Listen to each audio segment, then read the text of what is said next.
queridos patitos, vamos a tratar un poquito de El laberinto del fauno, esta película con Guillermo del Toro, con producción hispano-mexicana, de 2006, distribuida por Warner Brothers.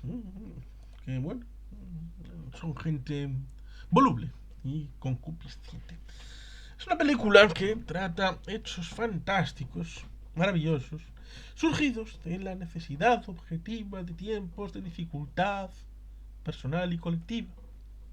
No es una película de guerra civil a pesar de que esté vinculada con la guerra civil en España. Habla de la zona norte peninsular, que puede ser Aragón, la zona de Huesca, puede ser Asturias. Es la zona donde cuando el señor Revilla era joven, el señor Bedoya, o eran, ¿cómo eran los partisanos que aún funcionaban en Cantabria cuando Revilla tenía 8 años y nació en 1943? Por lo tanto, los maquis son residuo de esa confrontación bélica que trató de sobrevivir al final de la Segunda Guerra Mundial, donde en teoría las democracias que habían acabado con Mussolini y con Hitler se comprometerían a acabar con el tridente, es decir, acabar con el fascismo en España, pero las cosas no son como parecen, sino por el hecho de que no había alternativa. Es decir, que la ausencia de una alternativa organizada llevaba tal vez a la construcción de un régimen marxista-leninista, cosa que para esos caballos mejor no ensillar. Y eso fue lo que pensaron las democracias occidentales. Resulta ciertamente paradójico, pero cuando uno se queda en lo superficial, pues evidentemente uno se puede perder el trasfondo en esta realidad histórica. Esta película, por lo tanto, trata de establecer ese vínculo a través de lo mágico como lugar de evasión, en donde ciertamente también tenemos referencias a en 2002, creo que es cuando tuvimos aquella película de cuando éramos jóvenes de Mel Gibson, aquella batalla en donde ya había habido una batalla la década anterior en la situación franco-vietnamita. Y en esta película hicieron el asunto con la entrada del séptimo de caballería, en donde la desaparición progresiva de las líneas vietnamitas supone que finalmente los estadounidenses acaben adquiriendo el puesto de mando. Este elemento está incorporado también porque no solamente es un asunto de esta película, de cuando éramos jóvenes de Mel Gibson, sino de otras películas que evidentemente sirven para transmitir historias reales en la historia de los pueblos. Por lo tanto, ciertamente, Guillermo del Toro en esta película, en donde lo más sobresaliente es ese elemento de fantasía oscura, terror, fantaterror, a pesar de que tiene incorporado drama, elemento bélico, elemento de familia, que es muy importante a la hora de transmitir la historia y la trama, que tiene un presupuesto de 13 millones y medio y prácticamente 87 millones de recaudación mundial, y que evidentemente tiene su importancia a la hora de los premios, con 3 premios Oscar de la Academia: fotografía, dirección artística y maquillaje. Y BAFTA de mejor película de habla no inglesa. Sí, candidato a Oscar y Globo de Oro de película mejor en no habla inglesa, pero sin el reconocimiento. Pero sí en los Goyas de 2006 con 7: actriz revelación, guión original, fotografía, montaje, sonido, maquillaje y peluquería, efectos especiales. La historia Está en el norte de España, en 1944. Ofelia, una niña de 13 años, muy inteligente y amante de los cuentos, está viajando con su madre Carmen, quien se halla en un avanzado estado de gestación, hacia un pequeño pueblo donde se encontrarán con el nuevo padrastro de Ofelia, el capitán del ejército Vidal, encargado de eliminar a los últimos indicios de la guerrilla republicana escondida en los montes después de la guerra civil. En el camino, Ofelia se topa con un insecto extraño, con forma de mantis, que la sigue. El narrador explica que hace mucho tiempo en un mundo subterráneo existía una princesa que deseaba vivir en el mundo de los humanos. La princesa logró escapar, pero la luz del sol la cegó y al perder su inmortalidad murió. Su padre, el rey del mundo subterráneo, sabía que su alma no había muerto y que regresaría algún día a donde pertenecía, por lo que abrió portales alrededor del mundo, esperando su retorno. Al llegar al campamento, Ofelia conoce al capitán y se hace visible que es un hombre desagradable. En este campamento localiza al lado de un molino. Ofelia conoce a Mercedes, una de las trabajadoras de este lugar, quien junto al doctor Ferreiro suministra a escondidas medicinas y alimentos a los rebeldes de las montañas. Al lado del molino se hallan las ruinas de un viejo y extraño laberinto que intriga a Ofelia. Durante la primera noche, el extraño insecto visita a Ofelia, revelándose como una hada mágica. La guía hacia el laberinto. Allí se encuentra con una estatua y un fauno que le revela un gran secreto. El fauno le dice que ella es en realidad una princesa y que su padre la busca desesperadamente. Para poder regresar, Ofelia debe pasar 3 pruebas y demostrar que su esencia está intacta. El fauno le da un libro en blanco que le permitirá terminar las pruebas, y con este libro el fauno también le da 3 piedras de ámbar para su primera misión. Esa noche, Ofelia ve a Mercedes pedirle medicinas al doctor Ferreiro para curar la pierna de uno de los integrantes de la partida guerrillera. Poco antes, Vidal asesina a un cazador y a su hijo cuando se quejaban de una requisa que hizo sospechar al capitán que eran guerrilleros, aunque solo estaban cazando conejos en las montañas. La primera prueba se lleva a cabo el día siguiente. Consiste en entrar en una cueva situada en las raíces de un árbol moribundo y encontrar a un sapo que está matando a una planta lentamente. Después de encontrarlo, debería darle de comer las 3 piedras y extraer una llave dorada de su vientre. Ofelia completa esta tarea, pero al hacerlo arruina el vestido que le hizo su madre para la cena de esa noche. Esto decepciona a su madre, quien castiga a Ofelia impidiéndole cenar. Al día siguiente, Ofelia abre el libro para saber de su nueva tarea, pero en vez de revelársela, el libro se llena de sangre. Carmen grita de dolor en la habitación y Ofelia se apresura a entrar. Allí se encuentra a su madre sangrando terriblemente. Llama al doctor inmediatamente, que seda a Carmen y le prescribe reposo absoluto. Ofelia es trasladada desde la habitación de su madre a otra habitación para que Carmen pueda descansar. Esa misma noche, el fauno aparece en la habitación de Ofelia, preguntándole por qué no ha cumplido la segunda tarea. Ofelia le explica al fauno sus razones y éste le regala una raíz de mandrágora. Ofelia debe ponerla en un cuenco de leche y alimentarla con 2 gotas de su propia sangre cada día, y situarla debajo de la cama de su madre para hacerla sentir mejor. Así lo hace Ofelia al día siguiente. Antes de marcharse, el fauno advierte a Ofelia que su misión será muy peligrosa y le entrega un estuche que alberga 3 hadas mágicas que le ayudarán en su misión. Le da, además, un pedazo de tiza para abrirse paso y un reloj de arena para contar el tiempo exacto que debe durar su misión. El fauno le indica que no debe comer nada en el lugar de la misión porque allí habita un ser que no es humano. Al llegar la noche, Mercedes y el doctor Ferreiro suben a escondidas al escondite de los guerrilleros para que Ferreiro pueda atender a uno de ellos. Allí se revela que el líder guerrillero, Pedro, es hermano de Mercedes. El guerrillero herido francés tiene una herida muy grave en la pierna que se le ha gangrenado. El doctor Ferreiro, sin más anestesia que aguardiente, tiene que amputarle la pierna. Esa misma noche, Ofelia se dispone a cumplir su segunda misión. Dibuja una puerta en la pared con la tiza. Al abrir esta puerta ve otra habitación muy extraña. Antes de descolgarse a la habitación, gira el reloj de arena.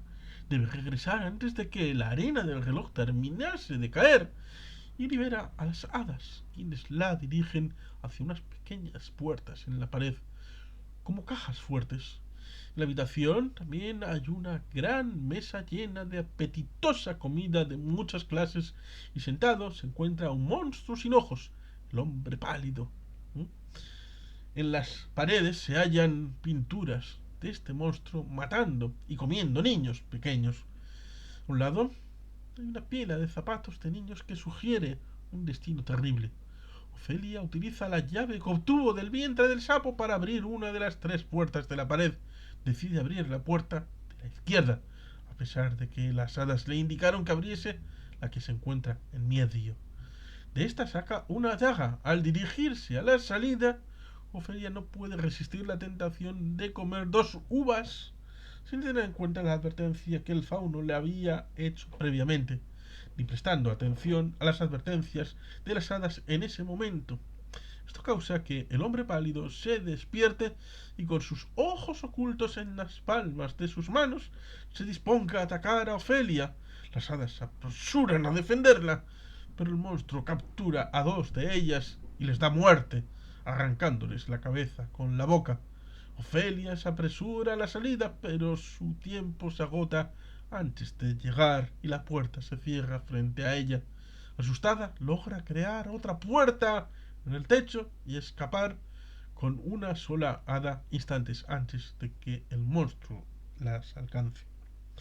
Después de atender a su madre al día siguiente, Ofelia se entera, al escuchar una conversación entre el capitán y el doctor, de que la vida de su madre no significa nada para el capitán, al que solo le preocupa su hijo no nato, continuador de su estirpe.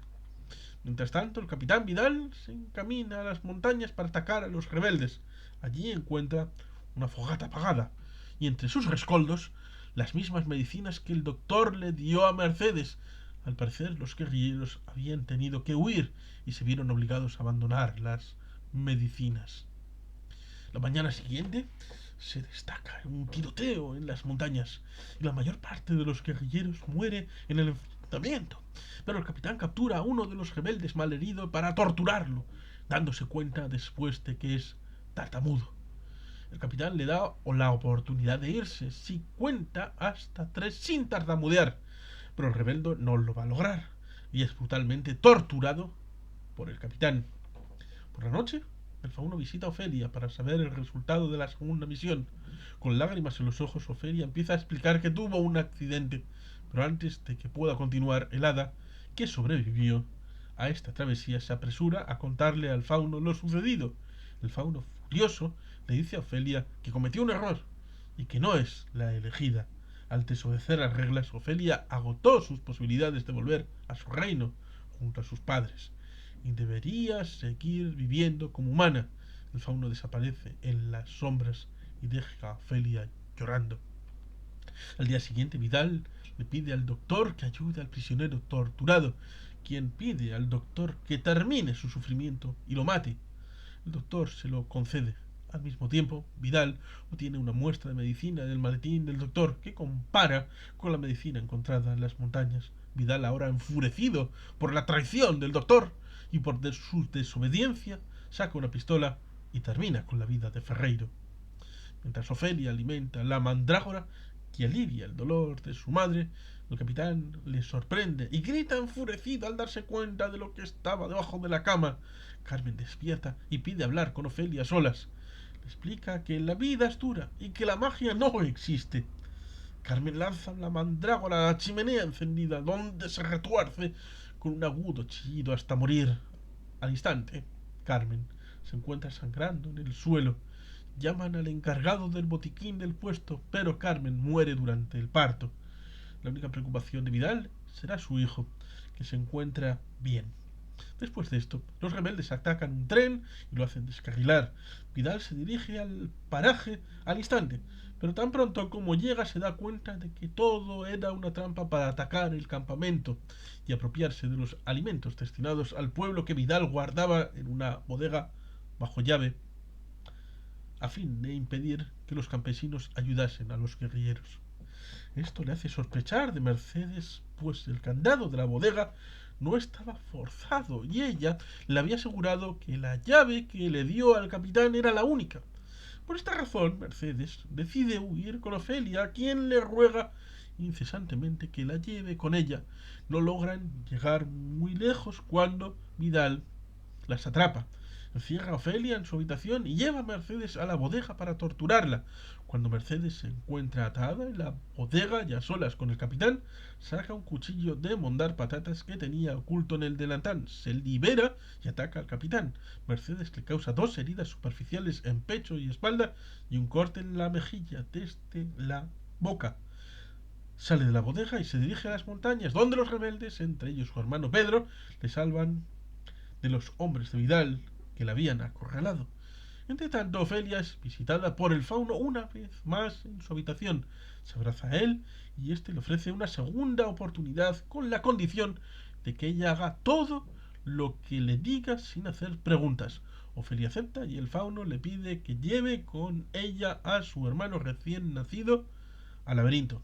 Ella obedece y se escapa con la tiza mágica de su habitación y echa láudano en la bebida del capitán para dormirle. El doctor Ferreiro le había prescrito láudano a la madre de Ofelia para que pudiese dormir por las noches y Ofelia se había apropiado del frasco tras su muerte. Ofelia sale con el bebé en brazos, pero Vidal la descubre y aunque débil y atontado, la sigue. Al mismo tiempo, los guerrilleros atacan el campamento. Ofelia lleva al niño hasta el laberinto, donde se encuentra con el fauno. Este le pide al niño y le dice que para abrir el portal a su reino se debe derramar sangre inocente. Ofelia rehúsa hacerle daño a su hermano, a pesar de las constantes demandas del fauno. Este, muy molesto, da un paso hacia atrás y le dice que haga lo que quiera. En ese momento llega Vidal, que no puede ver al fauno, le quita a Ofelia al bebé de las manos, le dispara y la deja sangrando en el suelo, a la entrada del pozo que da acceso al mundo del fauno. Al salir del laberinto, los guerrilleros, con Pedro al frente y Mercedes a su lado, están esperando a Vidal. Este les entrega voluntariamente al niño y les pide que le digan a su hijo la hora de su muerte, como había sucedido con su padre en la guerra. A esto Mercedes responde que él no sabrá ni tu nombre. Pedro le dispara en la cara y lo mata.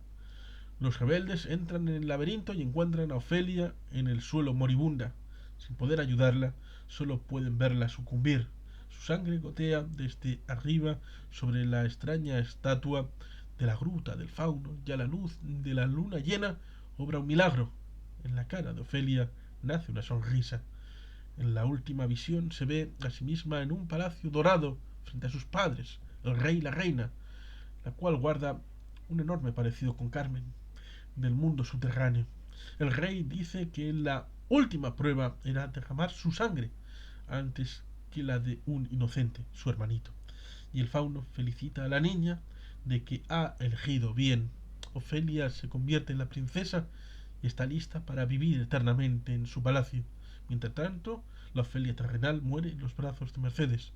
El narrador entonces dice que reinó con justicia por muchos siglos y que fue amada por todos sus súbditos. Dice también que todo indicio de su existencia en este mundo fue borrado, con excepción de pequeños detalles. Una flor blanca retoña sobre el árbol antes moribundo, visible solo para aquellos que saben dónde mirar. Es una historia ciertamente emocionante, Guillermo del Toro tratando de transmitir cosas que luego evidentemente en las dos de el señor que interpreta a Ron Perlman, qué pena que se quedaran dos y no una trilogía.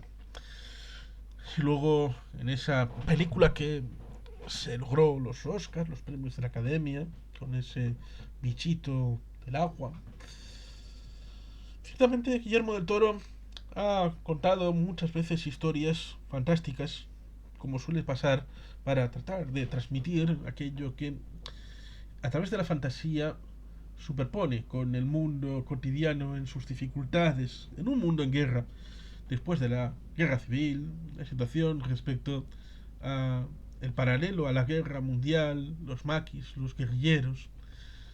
Es una situación en donde la gente que quiere evadirse, quiere dejar de estar en esas dificultades, sobre todo los más jóvenes, toman de la fantasía y a veces fusionan estas circunstancias, que es lo que quiere transmitir con ese mundo, con esa perspectiva de Ofelia, como ella ve su realidad, tratando de evadirse de las dificultades respecto de la muerte de su padre, la muerte de su madre, que la vemos, el tema del hermanito, el tema del padrastro. Por tanto, ciertamente es una historia con trasfondo y que merece la pena ser vista. Y sin más, queridos patitos, es que ricasco, agur bat, Betty Gelpian.